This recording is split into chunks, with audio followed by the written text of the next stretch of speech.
I'm visiting here from the United States.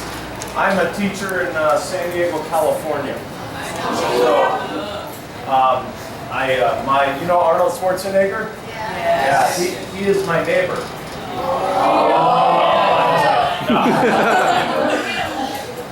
Do you feel like overall you have to memorize too many facts? Yes. Wow. And for example, what is your name? My name is Kim. Okay, Kim, and you really have excellent English. How have you gone to a private school to be able to speak this well, or? No, my dad taught me. And your dad, and My dad is an English teacher. he's an English teacher from lucky. From where? Here? Yeah, So he's Vietnamese or? Vietnamese. Okay. And how did he learn his English so well? I don't know. Okay. So do you speak English in your home much, or mostly Vietnamese? When I was little, I used to speak English at home really much, Uh-huh. but when I grow up, we speak Vietnamese. Okay, because you speak English as good as, like, if you were in California, I would think you grew up in California, right? So like an American is your English. Do you feel in the English that they teach here, is it mostly grammar and writing, or do you actually learn a lot about, like, speaking? Is it mostly speaking or writing or reading, or what would it be? I think that we take too many English periods, but we don't actually learn how to communicate with foreigners. I mean, most of us here can speak like me, but they don't have the courage to stand up. Really? Yes. Okay. Because they're kind of afraid Because they don't have that assertiveness to Yes. speak good, because they don't speak a lot in so much maybe. And if they speak out, all the teachers will correct them. And sometimes, if we're right, they still think we're wrong. But It's normal, Like, just go ahead. Like, there's an English teacher of us, and she keeps saying a word like generally, but she said generally. And we try to correct her, but she wouldn't listen. but she's an English teacher. Yes. We feel that it's fair. Right. Do you have do you typically, how much homework do you do per night? We do a lot of homework. Like every subject, we have homework.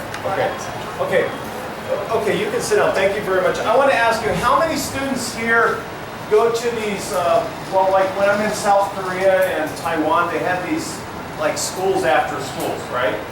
They call them busibans. My Chinese isn't good, I'm sorry. But they call them hagwons or tuition schools, right? But they're like the school after school. And in Korea, it's insane.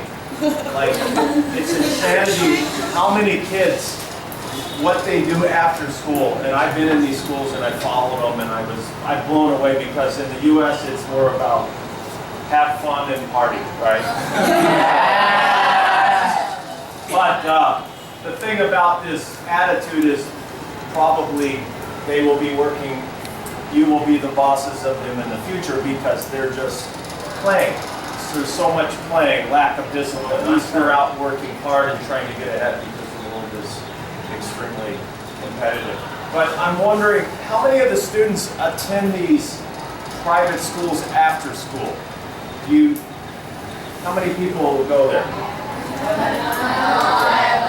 Okay, and I'm going to ask you really quick, how many days a week do you go, and about how many hours per day? I'm just going to say this really quick. Go ahead.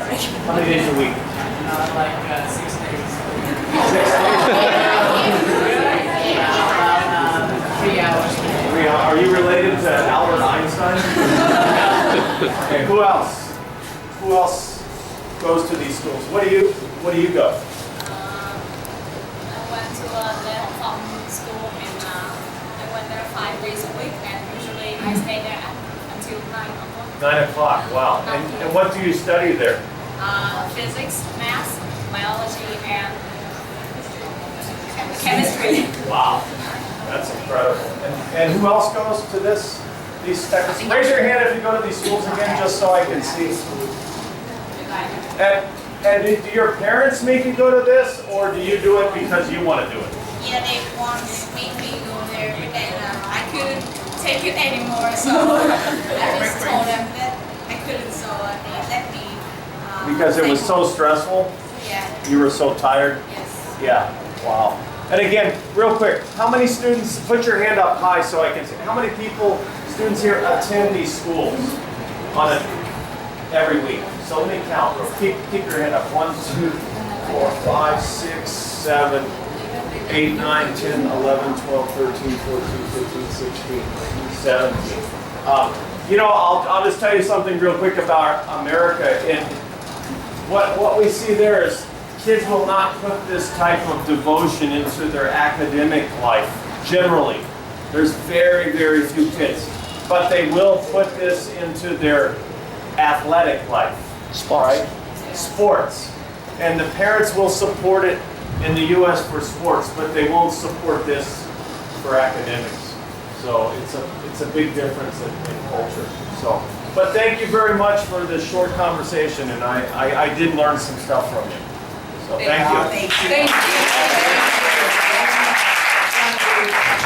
So here we are just kind of walking through these kind of open classrooms, and you can see all the kids are just basically. They're all unless it's after math. Yeah. Đây là không giờ cái toán đó là cái toán thấy lớp nào toán mà.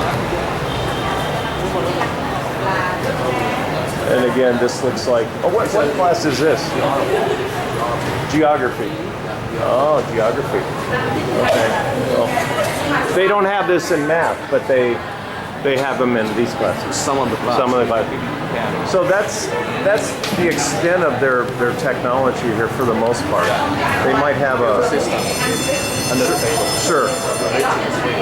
So something like they can show videos and that sort of thing, but it's still pretty much pencil and paper, as you can see.